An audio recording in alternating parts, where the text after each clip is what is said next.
अस्सलाम वालेकुम everyone, this is doctor सार चावला, राइट हार्ट सर्विस। और हम बात करने लगे हैं बच्चों की हाइट के बारे में। मेरे पास क्लाइंट्स आते हैं और बिल्कुल हाँ, हम डाइट के थ्रू कोशिश करते हैं बच्चों की जो अंडर नरिशमेंट है उसको ट्रीट करने की। और अंडर नरिशमेंट में उनकी ग्रोथ और बिल्डिंग भी आ जाती है और उनकी ग्रोथ और बिल्ट भी आ जाती है। उनकी ग्रोथ और बिल्ट का एक बहुत इंपॉर्टेंट एस्पेक्ट बच्चों की हाइट है, बच्चों का कद है। जहाँ तक ये बात बिल्कुल सही है कि height is a strongly influenced genetic trait. यानी आपके पास अगर पेरेंट्स छोटे हैं तो आपने ऑफ कोर्स छोटे ही होना है, पेरेंट्स लंबे हैं तो आपने लंबे ही होना है। वहां पर ये भी अनलेस एंड अनटिल आपकी न्यूट्रिशन बहुत ज्यादा खराब ना हो या और फैक्टर्स ना हो, हार्मोन्स की कमी की जो हम डिस्कस करेंगे, तो आपकी हाइट कम हो सकती है।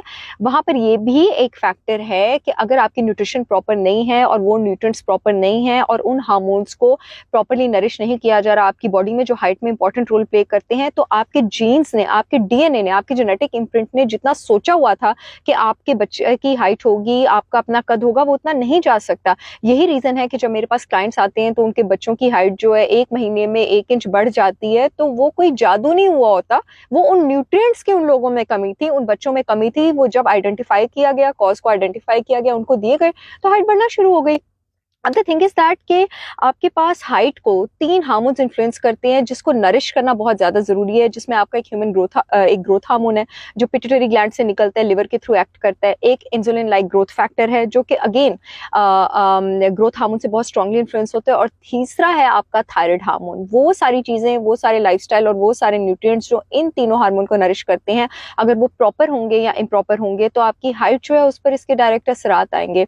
ग्रोथ हार्मोन की अगर सबसे पहले बात कर लूं, और ये मैं आपको बताऊं कि प्यूबर्टी से लेकर 18 साल की उम्र तक, लड़कियों में अक्सर प्यूबर्टी 10-11 साल की उम्र में भी आ जाती है, लड़कों में भी 12 से 14 साल की उम्र में आ जाती है। तो 18 साल की उम्र तक हर साल 4 इंच तक हाइट बढ़ सकती है और बढ़नी चाहिए। तो अगर उस एज में, क्योंकि हमारी टीनेजर्स का आजकल lifestyle it is a mess, अगर उस एज में आपके पास लाइफस्टाइल खराब होता है इस तरह से कि वो ग्रोथ हार्मोन और थायराइड हार्मोन को अफेक्ट करता है, तो आपकी हाइट जितनी बढ़नी थी वो नहीं बढ़ेगी। यहीं से बात करते हैं कि आपके ग्रोथ हार्मोन को सबसे पहले जो न्यूट्रिएंट इन्फ्लुएंस करता है, जो कि जब मेरे पास बच्चे आते हैं जो प्यूबर्टी से पहले वाले होते हैं खास करके, जिसकी कमी मैं उसमें उनमें देखती हूँ, वो है आपके पास जिंक। जिंक आपके पास वो ट्रेस मिनरल है जो कि किसी भी और ज्यादा ट्रेस मिनरल से ज्यादा आपकी बॉडी में रिएक्शंस में इन्वॉल्व है। और ये मैं आपको बता दूं कि जहां पर जिंक की अगर आप सोर्सेज सर्च करेंगे तो आपको ज्यादा ग्रेन्स, नट्स और सीड्स में मिलेगा। तो जिंक का जो रिचेस्ट सोर्स है वो आपके पास रेड मीट है और वो आपके पास शेलफिश है। जी हाँ, अपने बच्चों का टेस्ट डेवलप करें रेड मीट का। सैचुरेटेड फैट बुरा नहीं है, अगेन मैं बात कर रही हूँ, वो हेल्दी है हमारी सेहत के लिए अगर हम उसको प्रॉपर कुकिंग मेथड से लेते हैं, फ्राई करके नहीं लेते हैं, स्मोक करके नहीं लेते हैं, बारबेक्यू करके नहीं लेते हैं, फिश को हम फ्राई करके नहीं लेते हैं। तो ये हमारे लिए ओमेगा 3 फैटी एसिड्स जो कि बच्चों की ब्रेन डेवलपमेंट के लिए तो जरूरी है, जिंक का एक बहुत बेहतरीन सोर्स है। इनफैक्ट जिंक को बहुत ज्यादा ग्रेन्स से लेना अवॉइड करें, क्योंकि ग्रेन्स में आपके पास फाइटेट्स मौजूद होते हैं और फाइटेट्स आपके पास केमिकल बाइंडर्स होते हैं, एंटी न्यूट्रिएंट्स उनको कहा जाता है, यानी खाने में मौजूद न्यूट्रिएंट्स को वो एब्जॉर्ब नहीं होने देते। ये आप अपने बच्चों को खुशी खुशी सुबह मार्केट से मिलने वाले जितने भी ग्रेन्स, क्रैकर्स और सीरियल्स वगैरह देते हैं, एक तो ये शुगर लेडन होते हैं और दूसरे इसमें फाइटर्स बहुत ज्यादा हाई होते हैं। डेली इनका ब्रेकफास्ट में इस्तेमाल भी, यू नेवर नो, आपके बच्चों का कद बढ़ने से रोक रहा है। अपने बच्चों को नेचुरल खालिश चीजों गजा की तरफ लगाएं। बीफ और मटन, ये आपके पास जिंक और शेलफिश, मछली बेहतरीन सोर्स है आपके पास जिंक का। फिर जिंक की कमी आपके पास बॉडी में, और ये आपके ग्रोथ हार्मोन को इन्फ्लुएंस करता है, जिंक की कमी आपके पास बहुत ज्यादा शुगर लेने से, बहुत ज्यादा जंक फूड लेने से बॉडी से जिंक फ्लश आउट होता है, बी वाइटामिन फ्लश आउट होते हैं। आप अपने बच्चों को शुगर ट्रीट्स देंगे, आइसक्रीम्स देंगे, खाने की जगह उनको स्नैक्स, निमकोज और बिस्किट्स देंगे और मैकडॉनल्ड्स के बर्गर्स देंगे, तो उनकी बॉडी से जिंक निकलेगा, उनका कद नहीं बढ़ेगा जितना बढ़ना है। और जब वो ये जंक फूड खाएंगे, एक तो उनकी बॉडी से जिंक निकलेगा, दूसरा उनको होगी ओबेसिटी, मोटापा। मोटापा अगेन आपके ग्रोथ हार्मोन जो है उसको अफेक्ट करता है, ग्रोथ हार्मोन को अपना फंक्शन परफॉर्म नहीं करने देता। और मोटापे और सेंट्रीपिटल ओबेसिटी, पेट के मोटापे के साथ आपके पास आता है फैटी लिवर। फैटी लिवर आपके इंसुलिन लाइक ग्रोथ फैक्टर, वो दूसरा हार्मोन जिसने आपके कद को इन्फ्लुएंस करना है, उसको एक्ट नहीं करने देना। तो ऐसे बच्चों का कद क्या बढ़ेगा? कैफीन।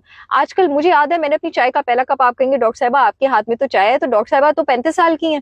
मैंने अपनी चाय का पहला कप मुझे याद है 26 साल की उम्र में पिया था। अभी भी मेरा कैफीन इंटेक जो है वो कंट्रोल्ड है, वो up to 75 milligram per day रहता है, उससे ज्यादा नहीं जाना चाहिए। आजकल कितने टीनेजर्स हैं जो कि स्कूल में और यूनिवर्सिटी में और अपने ओए लेवल्स की क्लासेस में दिन में मेरे ख्याल से 200 मिलीग्राम कैफीन तो कंज्यूम कर चुके होते हैं।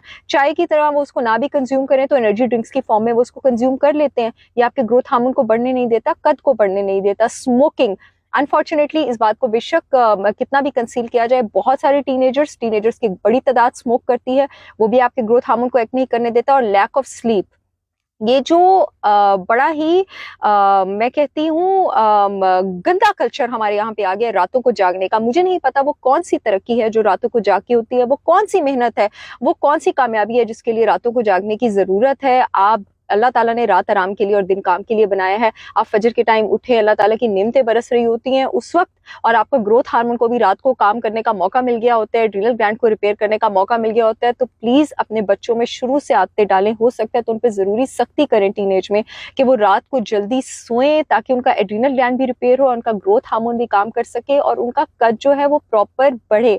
तो ये तो हो गया ग्रोथ हार्मोन और इंसुलिन लाइक ग्रोथ फैक्टर को आप अपने लाइफस्टाइल से और डाइट से किस तरह मॉडिफाई कर सकते हैं कि कद बढ़े। एक और बहुत इंपॉर्टेंट न्यूट्रिएंट जो कि आपकी हाइट में बड़ा इंपॉर्टेंट रोल प्ले करता है वो है विटामिन डी, क्योंकि हमारे यहाँ पर सनलाइट का प्रॉपर एक्सपोजर नहीं है। विटामिन डी की कमी जहाँ आपके इम्यून सिस्टम, आपके बालों को, आपकी हड्डियों को, दांतों को बहुत बुरी तरह अफेक्ट करती है, वो बच्चों के कद बढ़ने को भी बहुत बुरी तरह अफेक्ट करती है। मेक श्योर कि आपके बच्चों का एडिक्वेट सनलाइट एक्सपोजर हो, नहीं तो उनकी डाइट में अंडों की जर्दियां, उनकी डाइट में योगर्ट, उनकी डाइट में हेल्दी डेयरी अगर उनको डेयरी सूट करता है, उनकी डाइट में फैटी फिश, ये सारी चीजें इंक्लूडेड रखें। अदरवाइज अपने बच्चों को आप कॉड लिवर ऑयल या विटामिन डी सप्लीमेंट्स भी दे सकते हैं इस एज में अगर जरूरत है, अगर डॉक्टर रिकमेंड करता है, ताकि उनकी हाइट जो है वो प्रॉपर तरीके से बढ़ सके।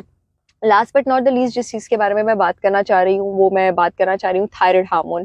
थायराइड हार्मोन का न्यूट्रिएंट डेफिशिएंसी से क्या ताल्लुक है? थायराइड हार्मोन की एक्टिव फॉर्म T3 और T4 बनने के लिए आयोडीन एक ट्रेस मिनरल है जिसकी बॉडी में एक सर्टेन मिकदार की बहुत जरूरत होती है। आयोडीन आपके पास सी फूड में प्रेजेंट होता है।